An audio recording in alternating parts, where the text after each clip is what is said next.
पनि हाम्रो यो परम्परा हो है। यो परम्परालाई हामीले मासिनु हुँदैन है। ड्युटी भने चाहिँ यस्तो हो, ड्युटी भने चाहिँ अब गर्नु पर्यो, ड्युटी पनि गर्नुपर्छ है।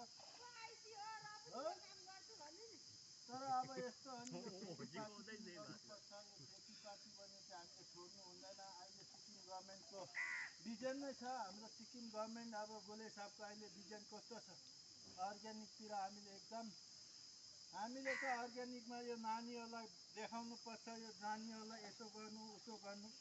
अहिलेको नानीहरूलाई अर्ग्यानिक खेती भनेको त अब उनीहरूले जानेको छैन र हामीले जानेको मान्छेले पनि खालि ड्युटी गरेर मात्र खानु पुग्छ भने यो अर्ग्यानिक चाहिँ हामीले गरेन भने यो भविष्यमा कसैले गर्नेवाला छैन। त्यही कारणले हामीले यो फ्युचरमा यो फ्युचरको नानीहरूलाई हामीले यो कामहरू सिकाउनु पर्छ, अर्ग्यानिक खेती गर्नुपर्छ है। यो बगरा चामल खाएर हामीले दुनियाँभरको सुगर अरे फुगर अरे भन्ने लाग्ने त त्यही कारण त लाग्छ।